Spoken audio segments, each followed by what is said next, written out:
Hi friends, എല്ലാവർക്കും വിദ്യാർത്ഥികൾക്കും IAS സ്വാഗതം. കന്നുകാലികളെ ബാധിക്കുന്ന ഒരു വൈറൽ അണുബാധയാണ് ചർമ്മമുഴ അഥവാ ലംബി സ്കിൻ ഡിസീസ്.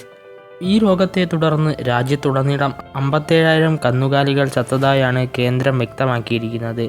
ഇതുവരെ 15.21 ലക്ഷം കന്നുകാലികളെയാണ് രോഗം ബാധിച്ചത്. കേരളത്തിൽ മുമ്പ് ലംബി രോഗം പലയിടങ്ങളിലും റിപ്പോർട്ട് ചെയ്യപ്പെട്ടിരുന്നു. ആലപ്പുഴയിൽ 2 വർഷം മുമ്പ് പലയിടങ്ങളിലും രോഗം സ്ഥിരീകരിച്ചതിനെ തുടർന്ന് കർഷകർക്കിടയിൽ വലിയ തോതിലുള്ള ആശങ്ക പൊട്ടിപ്പുറപ്പെട്ടിരുന്നു. കന്നുകാലികളെ ബാധിക്കുന്ന ലംബി സ്കിൻ രോഗത്തെക്കുറിച്ച് ഇതിനോടകം തന്നെ കുറേ പേർ കേട്ടിരിക്കാം.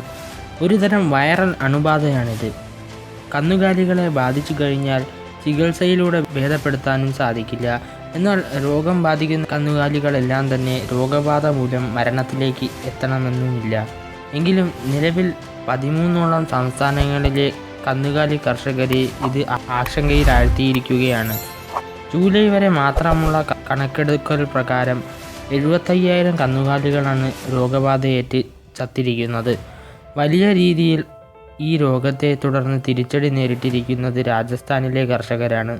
ഇവിടെ ജോധ്പൂരിൽ മാത്രം 4,000-ഓളം കന്നുകാലികൾ ലംബി രോഗം മൂലം ചത്തുവെന്നാണ് ഔദ്യോഗിക കണക്ക്. അനൗദ്യോഗിക കണക്ക് ഇതിലും എത്രയോ കൂടുതലാണെന്നാണ് ദേശീയ മാധ്യമങ്ങളോട് ഇവിടുത്തെ കർഷകർ പറയുന്നത്. പേരിൽ സൂചിപ്പിക്കുന്നത് പോലെ തന്നെ ചർമ്മത്തെയാണ് ഇത് ബാധിക്കുന്നത്. വട്ടത്തിൽ മുഴ പോലെ പൊങ്ങി വരും. പിന്നീട് പല രീതിയിൽ കാലികളെ ഇത് പ്രശ്നത്തിലാക്കും. രോഗം ബാധിക്കപ്പെടുന്ന കാലികളിൽ ഒരു വിഭാഗം ഇതുമൂലം ഇല്ലാതാകുന്നു. ചികിത്സ ഇല്ലെങ്കിലും ഇതിനെതിരായ വാക്സിൻ ലഭ്യമാണ്. മാസങ്ങളോളം എടുത്താണ് രോഗത്തിൽ നിന്ന് രക്ഷപ്പെടുന്ന കാലികൾ തിരിച്ച് സാധാരണ ജീവിതത്തിലേക്ക് മടങ്ങുന്നത്. കൊതുക്, ഈച്ച എന്നിങ്ങനെയുള്ള പ്രാണികൾ മുഖാന്തരമാണ് രോഗകാരികളായ വൈറസ് കാലികളിലേക്ക് എത്തുന്നത്.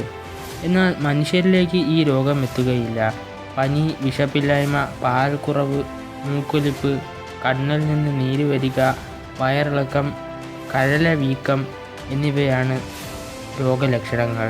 അപ്പോൾ ഫ്രണ്ട്സ്, എല്ലാവർക്കും ഈ വീഡിയോ ഇഷ്ടപ്പെട്ടെന്ന് വിചാരിക്കുന്നു. നാളത്തെ രാജ്യത്തെ പ്രധാന വാർത്തയുടെ വിശകലനവുമായി കാണാം. അതുവരേക്കും ഗുഡ് ബൈ.